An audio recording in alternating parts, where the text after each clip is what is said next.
Hey everybody, how y'all doing? Brett here for TopoRanger. Welcome to another episode. Today we are on the river again because the water is still low. As long as the river level is low, I feel kind of obliged to go and film somewhere near the river because I know the water's gonna come right back up and probably won't be too long until it starts to come up for the year. So here's the Codoris, aka the Inky Stinky, and it still has that smell. It's not as bad as it used to be.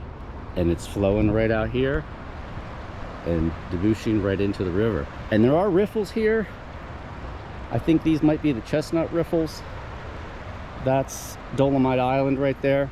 That's a three-part episode where I go to that island and we're looking for rocks and stuff. It's a good episode. I cut it into three parts because it was very long. Go check that out. I'll put a link up to that right now.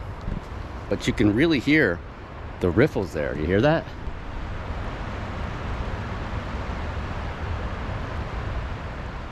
It's not like a raging cataract, but it's a big area of riffly whitewater. Shallow riffly whitewater. I didn't really plan it this way, but while we're here, we might as well see if we can use the Panasonic to get a closer look. Right here at the top of Dolomite Island is a volcanic intrusive, they call it dike. It's when the water's higher, it creates this very well-known riffles. There's a fisherman right there. But what happens is the Haldeman riffles at 3.3 or 3.5, they rise out of the inky blackness of the river, right? Like a leviathan. Basically, they come above the water. And again, the first part of the Dolomite Island trilogy, if you watch that, you will see the Haldeman riffles, and it's really cool because it's basically like a bridge across the river. So what they do is the riffles go from the top of Dolomite the whole way to Pole Island. I think that's Pole Island right there. They cut across the top of Pole Island and they keep going, and it goes the whole way over here to the York County side. And I've always thought that it would be a cool episode would be just to walk across that bridge.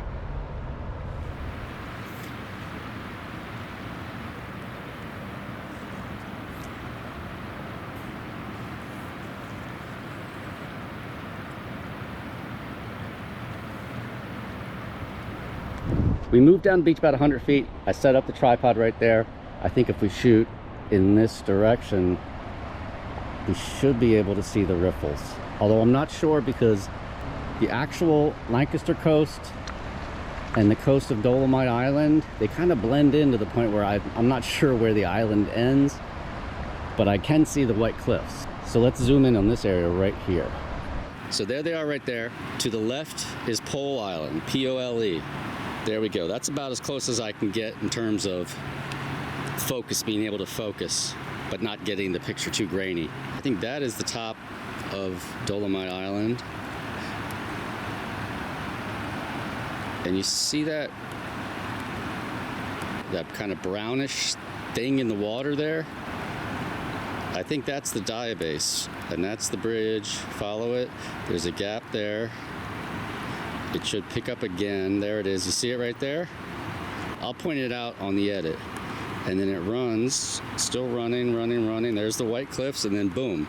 Right there, it runs into Pole Island. All right, so there's the guy fishing. And if we pull away and kind of pan over, you see that is the channel between the Gut Road Archipelago and Gut Road. Okay, that's the lower island of the Gut Road Archipelago. I don't know what that island, if it has a proper name, but you can see it. And then right here, you go up that way, that's Mushroom Island. That's where we did the deer episode, where I saw the deer on the island. That's that way. And then there's another island in the middle, kind of lined up with that's Bruner Island. That's the power station, kind of right below there. And then as you pan over, boom, you're back to Pole Island and the White Cliffs. To be honest, I'm a little surprised that I can't just walk out there. And I'm not really sure what to do. Again, I thought I was going to be able to get a lot farther out.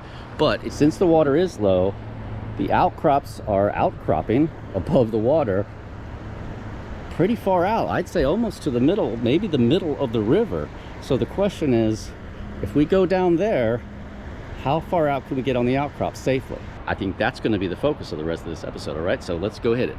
We are almost down to where we're going to be able to start walking out towards the middle of the river. There's a cairn on one of the outcrops. We'll pull out for scale. The reconstructed part of that bridge is so ugly. For you guys new to the channel, this is a bridge I've taken a lot of pictures of. This is the Shoxmo Bridge. And it used to all look like that, right? I mean, that's like medieval. Great patina, cool construction, and then, as you can see, it changes to this. Just very boring, bland, architecturally uninspiring. And then right here, you can see it goes back to those arches. So the middle of that bridge got wiped out in Hurricane Agnes. And we're shooting for right there. I think maybe right about there is about as far as we can get, but that's pretty far if we don't get stopped by water. See, I'm already blocked. This is a big problem when you're exploring the river. You're trying to get from A to B, but you can't do a straight line because although the river's low, the path is interrupted by, you know, sections of water.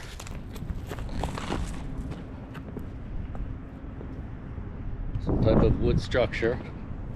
Maybe a piece of that hunting blind up there. I have been out here a little bit before, but I've never seen just how far I could get at low water. Over the course of time exploring along the riverside, I have found several old, really old looking spikes with hand-hewn iron rings on them, and they just look very, very old. I was here once a while ago, probably 2-3 years ago, and I did find one of those rings here, but I just came across something even better than that I've never seen, even though I've been probably within, you know, 40 or 50 feet of this rock right here. Oh my God, look at that. Yeah, this is a flood. Oh my God, whoa. I'm gonna put my phone up here for scale. And this is, you know, like a normal size phone. Look at that. It's just a big iron. Top of it looks like it has some type of, I don't know what that is, if that was where they forged it. But this side ends right here. So it's like a U, it's like a hook. And then this side goes in there. I can't move it at all. So I imagine that when they put this in here, they might have put something down in there to fix it. So what is that? Why is that there? And this other one here, this one is also like a fish hook, but the diameter is much thinner. And then there's also this metal spike. See that metal spike? So my guess is they stuck that in there. Well, first they had to drill a hole, then they jammed this thing in there, pounded that thing in there to fix it. There's no getting that out of there. The question is, what are these things? Why are they here? So when I see something like this, my mind immediately goes to, back in the day, they used to build these log rafts out of these ginormous white pine logs that they would get from upstate. They would tie them all together, they would float them down, right? The whole way down to Columbia and other places where they had mills along the river, floating down. You send a couple of logs that way, you get down to the next little river town, you set a couple logs that way, and then at the end they would just disassemble the whole thing, and then a lot of them would just walk back up to the timber camps there. So I think maybe this is something for that, but then I think, well, did they ever tie these things off? You know, or did they just keep going? Because there were multiple men on these things, so they wouldn't have really needed to just tie off, I don't think. Maybe they did though. Maybe there was a mill here somewhere. The other option is that these have something to do with the bridge. Perhaps they used these during the construction of the bridge, either the original bridge, which I think was turned in the 1900s, early 1900s, and then, or maybe when they fixed it in the 70s. Maybe they had to tie something off, or, you know, I don't know. It's weird because you find these things. These are the biggest ones I've ever found, but you come across metal things stuck in the rock quite often up and down the Susquehanna here. Right, well, let's see if we can get across then. No.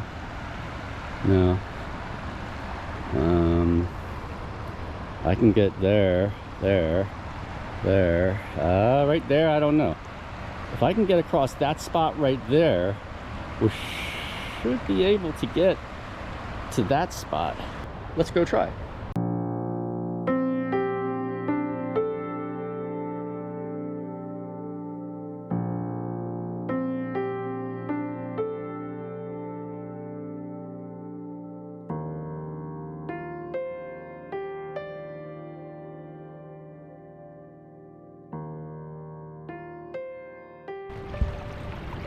This one rock is going to give us access, potentially, to the farthest spot.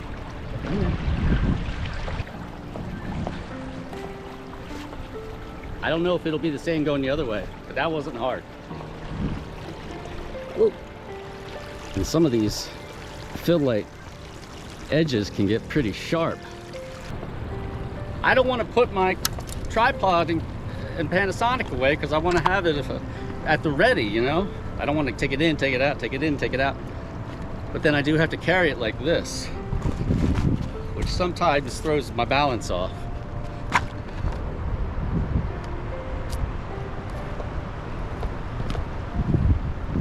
All right, so yeah, here we're kind of reaching the end of the road here, but don't give up yet. Maybe I should go over there. I can't quite reach that rock. Even if I step here, that's too far. Why didn't I see this? This looks very doable from here. I don't know how much longer we're gonna keep having days like this. I mean, it's a little cooler today than it's been, but if you're out in the sun, it's still really nice. We're almost at the bridge now. Everything that way is blocked by water. So what I'm wondering is maybe there's a way down here that I could get across, but there isn't. I can see it. Huh. That's too bad. Got one more thing here we found, and that's this. I don't know what it is. It's all iron, it's all metal. It's very rusted, very corroded. Weighs about 5 pounds. What is this thing? Does it have something to do with the railroad maybe? It's heavy though. I mean, you could use it as a weight. You want to get a little workout on the rocks here.